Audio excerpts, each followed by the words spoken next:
Bonjour chers serre-buteurs, on se retrouve aujourd'hui pour une nouvelle vidéo du défi 30 jours 30 vidéos et on poursuit notre mini-série sur les fondamentaux.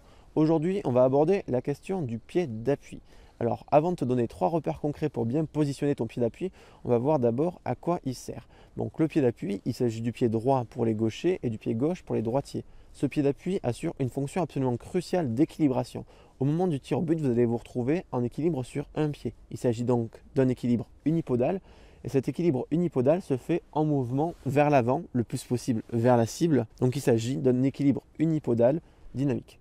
Vous comprendrez bien que c'est sur votre pied droit ou sur votre pied gauche que réside toute votre masse corporelle au moment du tir. Donc il est important de bien connaître le positionnement du pied d'appui selon 3 critères. Alors il faut savoir que pour ces 3 critères, il y aura des variations inter-individuelles, c'est-à-dire entre les buteurs, mais aussi intra-individuelles. Ce qui veut dire qu'on ne positionnera pas de la même façon son pied d'appui qu'on soit 22 mètres face au poteau ou 50 mètres en coin. Il y aura des petites variations et je tâcherai d'amener cette notion de variabilité aussi dans mes explications. Donc ces 3 repères, c'est d'abord une question de zone. Il est important de placer son pied d'appui à côté du tee, à la même hauteur.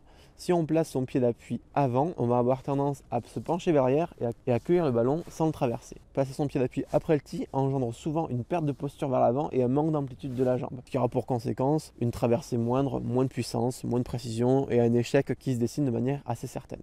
Donc positionner son pied d'appui à côté du tee. Ensuite, on va parler de l'orientation du pied ou l'orientation des orteils si vous préférez. Il faut que le pied pointe en direction des poteaux. Alors, les poteaux, ils sont distants d'environ 6 mètres, ce qui permet d'avoir une marge de manœuvre dans le positionnement de ce pied d'appui. Il faut que la direction générale donnée par ce pied d'appui, par vers où pointent vos orteils, soit en direction des poteaux, car c'est bien là que vous voulez envoyer votre énergie, que vous voulez envoyer votre ballon. Ensuite, on va parler de la question de l'espacement. À quelle distance le pied d'appui doit se poser par rapport au tee. De manière un petit peu schématique, mais c'est quand même un bon repère. Il faut essayer de poser son pied d'appui à largeur de hanche par rapport au tee.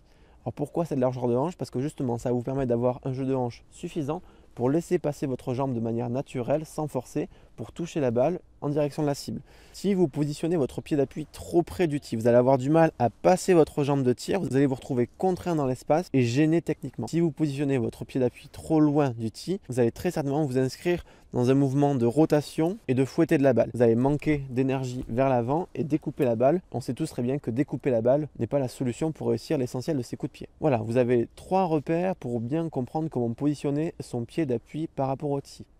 À côté, en direction des poteaux, à largeur de bassin. J'espère que cette vidéo vous a plu. Si c'est le cas, pensez à vous abonner à la chaîne YouTube et de cliquer sur la cloche du buteur pour être au courant des prochaines sorties en exclusivité. En complément, vous êtes aussi libre de télécharger 5 vidéos gratuites sur les 5 erreurs du buteur qui l'empêchent de progresser face aux poteaux et comment les corriger. Je vous remercie pour votre visionnage. À bientôt sur la chaîne Culture Rugby. Ciao!